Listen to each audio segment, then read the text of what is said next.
इस वीडियो के माध्यम से हम दिल्ली सल्तनत और मुग़ल साम्राज्य को एक ही साथ बहुत ही शॉर्ट में देखेंगे और टू द पॉइंट देखेंगे, जो कि किसी भी एग्ज़ाम के लिए बहुत ही क्या होगा, महत्वपूर्ण होगा। ठीक ना। चलिए, आपको पता है कि 1206 से लेके 1526 तक दिल्ली सल्तनत रहा था भारत में। ठीक ना। और इस दिल्ली सल्तनत में मेनली 5 वंश रहा था, ये भी याद रखिए। गुलाम वंश पहला था, दूसरा खिलजी वंश, तीसरा तुगलक वंश, चौथा सैयद वंश और 5वां लोदी वंश। ठीक ना। आप इसका डेट याद रखिए, कब लगभग मोटा मोटी कब से कब तक रहा, ताकि अगर पूछ दे कि सबसे अधिक कौन से वंश ने शासन किया तो आप जवाब इसको सही ढंग से दे सकते हैं।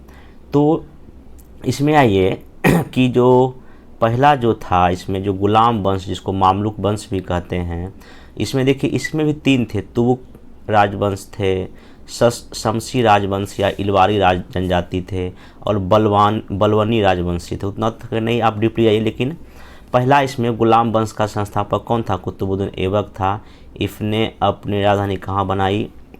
लाहौर बनाई। और लाहौर में इनको क्या किया गया? दफनाया गया है। उपाधि क्या लिया? कुरान खां और लाल बख्श की उपाधि लिया। बीपीएससी को फोन पूछ चुका है, लाल बख्श की उपाधि किसने लिया था? और इसमें 2 चीज़ बनवाया था, कुतुब मीनार और कुतुब उल इस्लाम की मस्जिद क्या किया था? इसने बनाया था। फिर जो ये 2.5 दिन का झोपड़ा भी बनाया है। बीपीएससी और क्वेश्चन पूछा था 2.5 दिन का झोपड़ा क्या है? मस्जिद है, क्या है? तो मस्जिद था, ये ध्यान रखिएगा।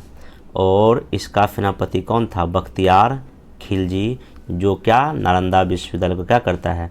जलाता है। ठीक। नेक्स्ट जो सबसे महत्वपूर्ण शासक का नाम है इल्तुतमिश। 1211 से लेकर 36 ईस्वी तक रहता है। वास्तविक संस्थापक था एक दिल्ली सल्तनत का। इलवरी जनजाति से बिलोंग करता था। राजधानी लाहौर से कहाँ लाया? दिल्ली लाया। इक्ता प्रणाली शुरुआत किया था। खलीफा दल का गठन किया था। अरबी सिक्का चलाया था। चांदी को टंका कहा गया, तांबा को जीतल कहा गया। और बगदाद के खलीफा से वैधानिक स्वीकृति लिया था। ये इंपॉर्टेंट, जितना लाइन में बताना सब इंपॉर्टेंट एग्जाम के लिए, सारे क्वेश्चन एग्जाम में पूछा जा चुका है। बलबन अगला 1266 से लेके 86 तक किसका? इलवरी तुर्क का ये था। ये इसको उलुग खां भी कहा जाता है। बीपीएससी पूछ चुका है उलुग खां को उपाधि किसको दिया गया? बलबन को। दीवाने अर्ज की स्थापना किया था। सैन्य विभाग था। ठीक ना। दीवाने विरायत भी बनाया था इसने। रक्त और लौह की नीति अपनाया था। इस बार 66 बीपीएससी पीटी में भी क्वेश्चन पूछा था, रक्त और लौह की नीति किसने अपनाया था? बलबन ने। चहलगानी का अंत कर दिया। ठीक ना। और पहली बार ये राजत्व का सिद्धांत लाया कि राजा ही पृथ्वी पर सर्वोपरि है। इसने पहली बार ऐसा ही सिद्धांत लाया था। और जिले इलाही जो है ना, इसको ही कहा जाता है। ठीक ना। नेक्स्ट चलिएगा, अगला है अलाउद्दीन खिलजी। अलाउद्दीन खिलजी जो है, ये सिकंदर सानी की इसको उपाधि मिली। ये देखिए क्या क्या बनाया? अलाई दरवाज़ा बनाया है, सीरी का किला बनाया और 1000 खंभा बनाया है। किसने? अलाउद्दीन खिलजी ने। बाजार नियंत्रण हेतु ये बहुत ही फेमस है। बाज़ार पर ये बहुत कंट्रोल करता कि भ्रष्टाचार ना हो, चीज़ें सही ढंग से मिले। तो बाज़ार नियंत्रण हेतु एक बाज़ार संचालक का पद लाया, नाम था दीवाने रियासत। एक बाज़ार का अधीक्षक भी था, साहने मंडी, ये भी क्वेश्चन पूछ चुका है। एक था निरीक्षण, सिंपल बरीद तो सिंपल निरीक्षक था। ठीक ना। और खालसा भूमि को इस समय सरकारी भूमि कहते थे। ठीक ना। और शराब और भांग पर यही रोक लगाया था। क्वेश्चन यही पूछ चुका है एग्जाम में। ठीक ना। अब देखिए प्रशासन हेतु क्या क्या करता है ये। पहला काम क्या करता है ये? दीवाने वराजत, इसको वजीर कहा गया। दीवाने आरिज, ये सैन्य मंत्री था। दीवाने इंसा, ये सहायता तैयार करता था। और दीवाने रफालत, ये कैसा विभाग था? विदेशी विभाग। ये भी क्वेश्चन पूछ चुका है। दीवाने रफालत कौन सा विभाग था? विदेशी विभाग था। अगला ये तुगलक वंश में एक है गयासुद्दीन तुगलक, जीएसटी। गाजी मलिक इसका वास्तविक नाम था। निजामुद्दीन औलिया से इनका मनमुटाव हो गया था, दिल्ली में रहता था। और ये पहली बार डाक व्यवस्था शुरू किया था। और नहरों के निर्माण के लिए जो है ना, गयासुद्दीन तुगलक जो है ना जाने जाते हैं। अगला है एमबीटी, मोहम्मद बिन तुगलक। मेन काम क्या किया? राजधानी चेंज किया, सांकेतिक मुद्रा चलाया था, खुरासान अभियान किया था, कराची अभियान किया था और दोआब में कर की क्या कर दिया था? वृद्धि कर दिया था। एक और इसका एक क्वेश्चन है, दीवाने को ही कृषि विभाग था, एमबीटी ने क्या किया था? बनाया था। और इसी समय विजयनगर बहमनी साम्राज्य भी क्या हुआ था? दक्षिण भारत में बना था। तुगलक वंश का मेन जो अगला जो राजा था उसका नाम था फिरोज शाह तुगलक, FST, ठीक ना। दिल्ली की सल्तनत पर सबसे लंबे समय तक शासन किया था, यही 37 साल तक। दीवाने बंदगानदान विभाग खोला था, दीवाने खैरात दास विभाग खोला था, दीवाने इस्तिहाक पेंशन विभाग था। ये सब क्वेश्चन इंपॉर्टेंट है। किस पूछेगा ये किसने खोला या ये क्या था, दीवाने खैरात क्या था, दास विभाग था, ठीक ना। देखिए प्रमुख तथ्य जान लीजिए, ये दिल्ली सल्तनत में सद्र उस सुदूर क्या था, धर्म विभाग था। बीपीएससी को फन ये भी पूछ चुका है कई बार, ठीक ना। उस्र क्या था, मुसलमानों से लिया जाने वाला भूमि कर था। खराज क्या था, गैर मुस्लिम से लिया जाने वाला भूमि कर था। जजिया क्या था, गैर मुस्लिम पर धार्मिक कर था। और मसाहत क्या था, लगान निर्धारण करने का तरीका। और हक सर्व क्या था, ये था सिंचाई कर था। ध्यान रखिएगा। ये आपका जो है ना बहुत ही शॉर्ट में टू द पॉइंट जो है ना मैंने दिल्ली सल्तनत का रिवाइज करा दिया। वैसे आप जो है ना लुसेंट का जो है उसमें हर एक शासक और वो क्या क्या करते हैं उसको एक बार देख सकते हैं। बहुत ही जल्दी आपका जो है ना इससे कम से कम जो है ना क्वेश्चन आपको लगता है कि दिल्ली सल्तनत और से 1 या 2 क्वेश्चन तो हर एक साल आता ही आता है। अगला मुग़ल हम पढ़ते हैं। देखिए मुग़ल काल का कहानी ये है कि पहला शासक आपको पता होगा इसका कौन था, अकबर। कौन था, अकबर। और अकबर जो है अकबर बोल रहा हूँ मैं, बाबर। फर्स्ट कौन था, बाबर, ठीक ना। तो बाबर जो है ये 1526 में आया और यहाँ पानीपत का क्या किया था, लड़ाई किया था। तो बाबर 4 युद्ध करता है, 26, 27, 28, 29, वो तो युद्ध करता ही करता है। आगे देखिए और ये क्या क्या करता है, तुजुक ये बाबरी बाबरनामा लिखता है। किस में, तुर्की भाषा में। बीपीएससी को पूछा था बाबर ने अपना बाबरनामा किस भाषा में लिखा था, तुर्की भाषा में, ठीक ना। ये आत्मकथा इसकी है। इसका फारसी में ट्रांसलेट किसने किया था, अब्दुल रहीम खान खाना, जो कि अकबर के दरबार में रहता था। बाबर कलंदर की उपाधि लिया और पहले आगरा में फिर इसको काबुल में क्या किया गया है, दफनाया गया। यही इतने ही क्वेश्चन बाबर से पूछेगा और या युद्ध पूछेगा। हुमायूं जो है इसका बेटा था अकबर बाबर का। ज्योतिष में क्या करता था, विश्वास करता था, ठीक ना। 7 रंग के कपड़ा साफ सप्ताह में पहनता था हुमायूं। कौन पूछ सकता है कौन सा मुगल बादशाह ज्योतिष में विश्वास करता था। और इसकी बहन का नाम था गुलबदन बेगम, उसी ने हुमायूंनामा क्या किया था, इसके लिए लिखा था, ठीक ना। ध्यान रखिएगा। अगला जो है इसमें आपका अकबर का जो शासनकाल देख लीजिए कब से कब है, 1556 से लेकर 1605 तक। और इसी के काल में ईस्ट इंडिया कंपनी इंडिया क्या की थी, आई थी। क्वेश्चन पूछ चुका है 65 में। देख लीजिएगा कि जब इंडिया में ईस्ट इंडिया कंपनी आई तो यहाँ का शासक कौन था, मुगल का कौन था, अकबर था। अकबर फेमस है, देखिए 9 रत्न इसके दरबार में होते थे। मैं बार बार बोल रहा हूँ, मराठा में जो है ना अष्ट प्रधान थे, ठीक ना। विजयनगर में अष्ट दिग्गज थे और गुप्त काल में 9 रत्न थे और अकबर में 9 रत्न हैं। ध्यान रखिए इसके दौरान 9 रत्न थे। मैन याद रखिए, अबुल फजल, ये आईने अकबरी लिखा है और अकबरनामा लिखा, मतलब ये आईने अकबरी इसी का भाग है। आईने अकबरी और अकबरनामा एक में है। तो आईने अकबरी या अकबरनामा कौन लिखा है, अबुल फजल लिखा है। इसके दौरान एक तानसेन रहता था, इसका नाम वास्तविक नाम क्या था, रामतनु पांडे। कई बार एग्जाम में पूछ चुका है इसका तानसेन का वास्तविक नाम क्या था। ये संगीत से जुड़ा हुआ आदमी था। टोडरमल ये दहफाला पद्धति यही लाया था। एक फैजी था, ये लीलावती का जो फारसी में क्या करता है, अनुवाद करता है। और अकबर इसलिए फेमस है क्योंकि सुलह कुल की नीति लाया था, मतलब सभी धर्मों के साथ बराबर ये व्यवहार करता था, ठीक ना। इन्होंने ही इबादत खाना की क्या किया था, स्थापना किया था फतेहपुर सिकरी में। और दीन इलाही धर्म की भी क्या किया था, उन्होंने स्थापना किया था। और जब्ती प्रणाली राजस्व की प्राप्ति के लिए था, इसने ही क्या किया था, लागू किया था। अब देखिए अकबर कुछ और काम करता है। अकबर ने अनुवाद विभाग की स्थापना किया था। फैजी इसका नया हेड था इस अनुवाद विभाग का। ये भी क्वेश्चन इंपॉर्टेंट बन सकता है आपके लिए। इसमें देखिए महाभारत जो है ना रमजनामा फारसी में लिखा गया। महाभारत को क्या कहा गया, रमजनामा।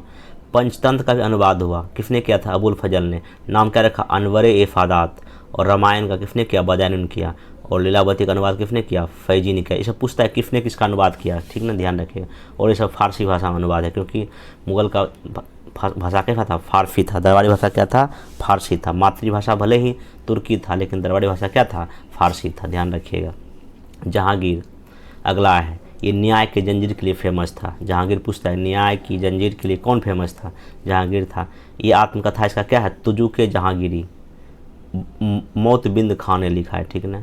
नूरजहाँ से शादी किया। नूरजहाँ का वास्तविक नाम क्या था, मेहरुनिस्सा, पूछ सकता है। लाहौर में दफनाया गया किसको, जहांगीर को। तंबाकू पर सेवन बंद यही करवाया था। उन्होंने पूछा था कौन सा मुगल शासक तंबाकू सेवन बंद करवाया था। किसने? जहांगीर ने। चित्रकला का स्वर्ण काल इसी के युग के कहा जाता है। इसके प्रमुख कलाकार कौन थे? अबुल हसन और उस्ताद मंसूर। क्वेश्चन पूछ सकता है कि अबुल हसन और उस्ताद मंसूर किसके दरबार के चित्रकार थे? जहांगीर के। नेक्स्ट है, नूरजहां ने मकबरा बनाई, किसका? इसी का, ठीक ना। नाम क्या है? इदमाद उल दौला। पूर्ण रूपेण जो है ना शंख, सफ़ेद शंख मरमर का बना है और ये इसमें पित्रोदा तकनीक का क्या हुआ? इस्तेमाल हुआ है। पित्रोदा तकनीक क्या है? ये मुस्लिमों का एक तकनीक है बिल्डिंग बनाने की। किसी भी एंगल से देखिएगा तो आपको सारा जो फिगर उसका क्या दिखेगा? सेम दिखेगा। क्वेश्चन पूछा है बीपीएससी एक बार, पित्रोदा क्या था। चलिए नेक्स्ट आइए, अगला है जहांगीर का मकबरा भी जो है ना इसी ने क्या किया है? बनाया है, ध्यान रखिएगा। अगला है शाहजहाँ। देखिए जहांगीर के बाद शाहजहाँ बना। क्वेश्चन इससे क्या इंपॉर्टेंट है? स्थापत्य कला के लिए इसका स्वर्ण काल था। क्यों था? क्योंकि इसी समय लाल किला, जमा मस्जिद, ये सब चीज़ क्या किया था इसने? ताजमहल इसने क्या किया था? बनवाया था। इसके दरबार में चित्रकार कौन थे? इसके दरबार में जो चित्रकार का नाम था उसका नाम था मोहम्मद फ़कीर और मीर हासिम। क्या नाम था? मोहम्मद फ़कीर और मीर हासिम, ये ध्यान रखिएगा। संस्कृत के इसके दरबार में 2 पंडित रहते, नाम था वंशीधर मिश्र और हरिनारायण मिश्र। 2 पंडित थे संस्कृत के दरबार में रहते थे। अगला ये औरंगजेब। कौन आई? औरंगजेब। इसको जिंदा पीर भी कहते थे, ये भी क्वेश्चन पूछा है एक बार। गुरु तेग बहादुर की हत्या कर दिया था, ध्यान रखिएगा। 9th नंबर के गुरुदेव जीटीबी जो थे, गुरु तेग बहादुर जो थे, ये 9th नंबर के क्या थे? सिख के गुरु थे, ठीक ना। औरंगजेब ने ही ने बीबी का क्या बनाया? मकबरा बनाया। इसको नकली ताजमहल कहा जाता है। और इसी के समय सर्वाधिक हिंदू क्या थे? अधिकारी भी थे और मनसबदार भी थे। आइए कुछ इंपॉर्टेंट फैक्ट देख लेते हैं। देखिए मुगल काल में केंद्रीय प्रशासन में क्या क्या था? वजीर को क्या कहते थे? प्रधानमंत्री। दीवान को क्या कहते थे? वित्त राजस्व विभाग। मीर बख्शी कौन था? सैन्य विभाग का सर्वोच्च अधिकारी। मीर शमा कौन था? घरेलू मामले का प्रधान। सदर उस सुदूर क्या था? धार्मिक प्रमुख थे। क्वेश्चन कई बार पूछ चुका है, धार्मिक था, ठीक है, ध्यान रखिएगा। अब राज्य का देखिए प्रशासन क्या हो रहा था। राज्य में प्रांत को सूबा कहा गया, उसका मालिक को सूबेदार कहा गया। जिला या सरकार को जिला कहते थे, यहाँ फौजदार होते थे, ठीक ना। परगना भी था, एक सिकदार था। और गांव को क्या कहता था? मुकद्दम कहता था, ये ध्यान रखिएगा। दिल्ली सल्तनत में हमने इक्ता प्रणाली पढ़ा था, देखिए उसके बारे में कुछ जान लीजिए। देखिए इक्ता प्रणाली क्या था? इक्ता एक प्रकार की भूमि थी जो सैनिक और असैनिक अधिकारियों को उनकी सेवा के लिए वेतन के रूप में प्रदान की जाती थी दिल्ली सल्तनत में। इक्ता को लेने वाले व्यक्ति इक्तादार या मुक्ति या बली कहलाते थे। इक्ता वंशानुगत नहीं था, मतलब ऐसा नहीं कि माँ बाप है तो बेटा भी बन जाएगा, ऐसा कोई ज़रूरी नहीं था। पद समाप्ति या सेवा समाप्ति के बाद भूमि सरकार वापस क्या करती थी? ले लेती थी, ध्यान रखिएगा। आगे देखिए, अपना वेतन, सैनिक खर्च, प्रशासनिक खर्च आदि के बाद जो बचता था उसे केंद्रीय खजाना में जमा करना होता था। इसको क्या कहते हैं? फवाजिल। ये भी क्वेश्चन पूछ चुका है। फवाजिल क्या था? वो पैसा है जो कि वेतन, सैनिक खर्च, प्रशासनिक खर्च करने के बाद ही बचता था, उसको क्या कहा गया? फवाजिल कहा गया। सर्वप्रथम इल्तुतमिश ने जो है ना ऐसा किया, ठीक ना। तो एफएसटी ने जो है ना इसे क्या बना दिया था? वंशानुगत बना दिया। किसको? इस इक्ता प्रणाली को। वंशानुगत बाद में बन गया था। अगला ये जजिया कर। देखिए जजिया कर क्या था? गैर धार्मिक कर था, ठीक ना। भारत में पहली बार मोहम्मद बिन कासिम ने इसको क्या किया था? लगाया था। एफएसटी ने पहली बार ब्राह्मण पर लगाया था। अकबर ने फिर क्या कर दिया? समाप्त कर दिया था। औरंगजेब ने पुनः लगा दिया। फर्रुखशेर ने बंद किया लेकिन फिर से शुरू हो गया। और मोहम्मद शाह ने पूर्णतः क्या किया? बंद किया। ये जजिया कर ध्यान रखिएगा, ठीक ना। नेक्स्ट चलिए, मनसबदारी व्यवस्था देखिए क्या था। ये सिंपल समझिए, ये अकबर के द्वारा लाया गया प्रणाली था, एक तरह के प्रशासनिक पदाधिकारी था, ठीक ना। इसमें क्या होता था? पहली बात ये तो मंगोल की दशमलव पद्धति पर आधारित था। इसमें क्या होता है? जो आदमी मनसबदार बनता था, मतलब समझिए कि उस समय का अधिकारी, अंग्रेज सरकारी अधिकारी जो मनसबदार बनता था, मनसबदार के लिए 2 चीज़ फेमस था, एक जात और एक सवार। एक जात और समाज, एक जात और क्या है इसके? सवार। ये काफ़ी क्या था? फेमस था। जात मतलब क्या? उस वजह का रैंक क्या है? जैसे अभी हमारे देश में क्या है? ABCD तक रैंक है ना अधिकारियों का, जात रैंक था। और सवार मतलब क्या? उसको कितने घोड़े रखने पड़ेंगे, घुड़सवार रखने पड़ेंगे, ये ध्यान रखिएगा। मनसबदारों को वेतन जागीर, भूमि या नगद के भी रूप में दिया जाता था, मतलब वेतन भी या तो भूमि भी दिया जाता था। और मनसबदार का भी पद जो है वंशानुगत नहीं था, ये ध्यान रखिएगा। आगे देखिए, इसमें जहांगीर ने मनसबदारी व्यवस्था में क्या किया था? दुअस्पा और सिंह स्पा नामक जो है ना, ये दो कॉन्सेप्ट लाया था, ध्यान रखिएगा। शाहजहां ने मासिक व्यवस्था पैसा देना शुरू किया। औरंगजेब के समय मफरूत व्यवस्था, सवार की संख्या में क्या कर दिया गया, वृद्धि कर दिया गया। ठीक है, मतलब ऐसा कॉन्सेप्ट था कि जात का वैल्यू जो है ना कभी भी सवार से अधिक नहीं हो सकता। लेकिन इस समय जो है ना, किसके समय, आपका ये औरंगजेब के समय सवार का वैल्यू क्या हो गया, बढ़ गया। और सबसे अधिक मसौदा कब थे, औरंगजेब के समय में थे। तो ये आपका जो है ना बहुत ही शॉर्ट में टू द पॉइंट जो है आपका मध्यकालीन भारत में दिल्ली सल्तनत और मुग़ल जो है ना आपका काल हो गया। अब मेरा इसमें एक वजह विजयनगर, वो भी मैं जल्द ही वीडियो ला दूंगा। तब तक के लिए धन्यवाद।